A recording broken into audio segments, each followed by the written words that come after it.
சாய்நாதனே போற்றி. வாழ்க வையகம், வாழ்க வளமுடன். அனைத்து உறவுகளுக்கும் இனிய வணக்கம். நிகழும் ஸ்ரீ மங்களகரமான குரோதி ஆண்டு செப்டம்பர் மாதம் 17ஆம் தேதி செவ்வாய்க்கிழமை அன்று சதுர்தசி திதியில் சதயம் நட்சத்திரத்தில் திருதி நாமயோகத்தில் வணிசை கரணத்தில் பௌர்ணமி பிறக்கும் நன்னாளில் இந்த புரட்டாசி மாதம் பிறக்கிறது. இம்மாத கிரகநிலை என எடுத்துக்கொண்டால் ரிஷபராசியில் குரு பகவானும், மிதுன ராசியில் செவ்வாய் பகவானும், சிம்ம ராசியில் புதன் பகவானும், கன்னி ராசியில் சூரியன், சுக்கிரன், கேது பகவானும், கும்பராசியில் சனி பகவானும், மீன ராசியில் ராகு பகவானும் உள்ளனர்.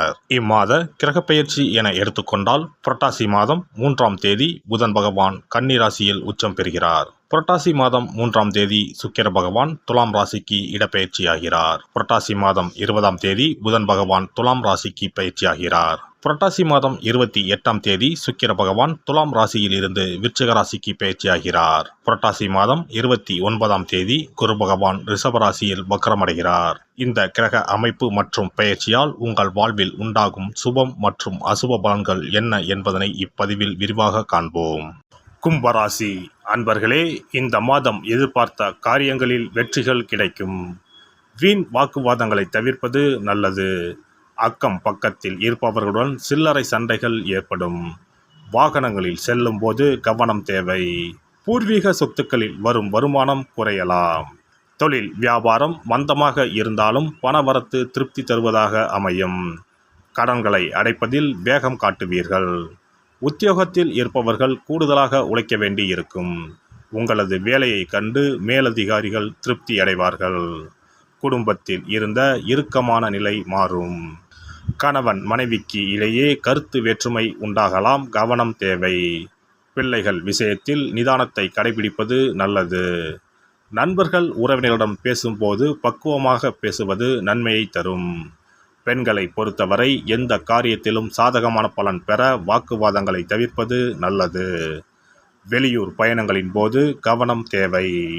கலைத்துறையினருக்கு இருந்த பிரச்சனைகள் குறையும். பேசி எடுக்கும் முடிவுகள் நன்மையை தரும். அடுத்தவர்களுக்காக எந்த பொறுப்பையும் ஏற்காமல் இருப்பது நல்லது. அரசியல் துறையினரை பொறுத்தவரை வழக்கத்தை விட கூடுதலாக உழைக்க வேண்டியிருக்கும். பொருள் வரத்து கூடும். வெளியூர் பயணம் செல்ல நேரலாம். வெற்றி பெற தடைகளை தாண்டி உழைக்க வேண்டியிருக்கும். பெரியோரின் ஆலோசனைப்படி செயல்படுவது நல்லது. மாணவர்களுக்கு கல்வியில் வெற்றி பெற கூடுதலாக உழைக்க வேண்டியிருக்கும். உங்களது நடவடிக்கைகள் பெற்றோருக்கு திருப்தியை தரும். நட்சத்திர பலன்கள் அவிட்டம் 3, 4ஆம் பாதங்கள். இந்த மாதம் குடும்பத்தில் சுகமும் நிம்மதியும் இருக்கும். குடும்பத்திற்கு அதிகப்படியான வருமானமும் கிடைக்கும். கணவன் மனைவிக்கு இடையே சகஜ நிலை காணப்படும். குழந்தைகள் திறமையை கண்டு அவர்களை பாராட்டுவீர்கள். உறவினர் வருகை இருக்கும். யாரிடம் பேசும்போதும் நிதானமாக பேசுவது நன்மையை தரும். சதயம் நட்சத்திரம் இந்த மாதம் எதிலும் மிகவும் கவனமாக ஈடுபடுவது நன்மையை தரும். திட்டமிட்டு செயல்படுவது வெற்றிக்கு உதவும். பணவரத்து அதிகரிக்கும். அதே நேரத்தில் செலவும் கூடும். எதிர்பார்த்த உதவிகள் கிடைக்கும். துணிச்சல் உண்டாகும். அதனால் எதை பற்றியும் முன்பின் யோசிக்காமல் செயல்களில் இறங்கிவிடுவீர்கள். தேவையற்ற இடமாற்றம் உண்டாகலாம். பூரட்டாதி 1, 2, 3ஆம் பாதங்கள். இந்த மாதம் தொழில் வியாபாரத்தில் ஈடுபட்டு இருப்பவர்களுக்கு கீழ்நிலையில் உள்ளவர்களால் லாபம் கிடைக்கப் பெறுவீர்கள். சரக்குகளை பாதுகாப்பாக வைத்துக்கொள்வது நல்லது. உத்தியோகத்தில் இருப்பவர்கள் எந்த ஒரு வேலையையும் செய்து முடிப்பதில் வேகம் காட்டுவார்கள். சக ஊழியர்கள் மூலம் உதவிகள் கிடைக்கும். சனிக்கிழமையில் முன்னோர்களுக்கு தீபம் ஏற்றி வணங்க உடல் ஆரோக்கியம் பெறும். கடன் பிரச்சனைகள் தீரும். சிறப்பு தொகுப்பு. கண் திருஷ்டிகள் அகன்று தடைப்பட்டு கொண்டிருக்கும் காரியங்கள் நிறைவேற செய்ய வேண்டிய பரிகாரம் என்ன என்பதனை பற்றி காண்போம். வாழ்க்கையில் நல்ல நிலையில் இருந்தவர்கள் கூட திடீரென்று பொருளாதாரம் இழந்து மன கஷ்டங்களுடன் வாழும் நிலை ஏற்படும்.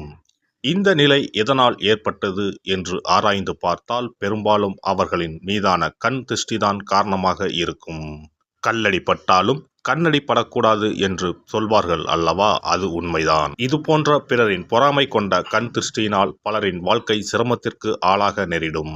இது போன்ற கண் திருஷ்டிகளிலிருந்து எப்படி தப்பிப்பது? இருக்கவே இருக்கிறது எளிதாக கிடைக்கும் ஊமத்தஞ்செடி. தெய்வ சக்தி நிறைந்த செடியாக கருதப்படும் ஊமத்தஞ்செடியின் காய், பூ, இலைகள் என அனைத்தும் தீய சக்திகள் விரட்ட பரிகாரத்துக்கு பயன்படுகிறது. பொதுவாக ஊமத்தம் காய்க்கு கெடுதலை அகற்றக்கூடிய சக்தி உண்டு. நம் வீட்டில் உள்ள எதிர்மறை சக்தியை அகற்றுவதற்கு ஊமத்தங்காய் தீபம் சிறந்த பரிகாரமாகிறது. தெய்வீக மகத்துவம் நிறைந்த ஊமத்தங்காய் மற்றும் பூவையும் எடுத்துக்கொள்ளுங்கள். வீட்டுக்கு அருகில் இல்லை என்றால் நாட்டு மருந்து கடைகளில் கிடைக்கும். இந்த 2 பொருட்களையும் மஞ்சள் தண்ணீரை கொண்டு நன்றாக கழுவி விடுங்கள். சிறிது நேரம் அவற்றிலுள்ள ஈரம் போக ஆறவிட்டு பிறகு அவற்றை ஒரு மஞ்சள் துணியில் குலதெய்வத்தை வேண்டி ₹1 நாணயத்தோடு சேர்த்து முடிந்து வீட்டின் நிலைப்படியில் கட்டி தொங்க விடுங்கள். இந்த முடிச்சை வெள்ளிக்கிழமை அல்லது ஞாயிற்றுக்கிழமைகளில் தயார் செய்து வாசல் படியில் கட்டுவது சிறப்பு. தினமும் வீட்டில் தீபம் ஏற்றி காண்பிக்கும் போது இந்த முடிச்சுக்கும் காண்பிக்கவும். இதேபோல் ஊமத்தம் இலைகள் கிடைத்தால் அந்த இலைகளை சுத்தமான மஞ்சள் தண்ணீரில் கழுவிவிட்டு அவற்றை கொண்டு வீட்டில் இருக்கும் விநாயகருக்கு திங்கள் கிழமைகளில் தொடர்ந்து அர்ச்சனை செய்து வர வேண்டும். ஊமத்தம் பூவையும் விநாயகருக்கு சூட்டலாம். 3 வாரங்கள் தொடர்ந்து திங்கள் கிழமைகளில் விநாயகருக்கு ஊமத்தை இலையால் அர்ச்சனை செய்து ஊமத்தம் பூவை சூட்டி வழிபட்டால் வீட்டில் உள்ள கெட்ட சக்தி நடமாட்டம் மற்றும் கண் திருஷ்டிகள் தீரும். ஊமத்தம் செடியும் சிவபெருமானுக்கு உகந்த இலை ஆகும். இந்த ஊமத்தங்காய் வைத்து சிவபெருமானுக்கு தீபம் ஏற்றி வழிபடுவதன் மூலம் நமது பிரச்சனைகளில் இருந்து எளிதாக விடுபட முடியும். முதலில் 2 ஊமத்தங்காய்களை எடுத்துக்கொள்ள வேண்டும். அவற்றின் மீது முட்கள் இருப்பதால் மிகவும் கவனமாக கையாள வேண்டும். ஊமத்தங்காயின் காம்பு பகுதிகளை வெட்டி கொண்டு கத்தியை பயன்படுத்தி ஊமத்தங்காயின் உள்ளே இருக்கும் விதை பகுதியை முழுவதுமாக நீக்கிவிட வேண்டும். பின்னர் 2 அகல் விளக்குகள் மற்றும் விளக்கு வைப்பதற்கான 2 தட்டுகளை எடுத்து சுத்தம் செய்து அவற்றிற்கு மஞ்சள் குங்குமம் போட்டு வைத்துக் கொள்ள வேண்டும். பின்னர் 2 தட்டின் மீதும் ஒவ்வொரு அகல் விளக்கை வைத்துக் கொள்ள வேண்டும்.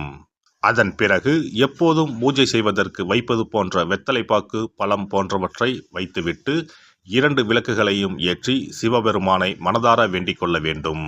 எனக்கு இருக்கும் பிரச்சனைகள் அனைத்தும் தீர்ந்து இன்பமான வாழ்க்கை கிடைக்க வேண்டும் என வேண்டிக் கொள்ள வேண்டும்.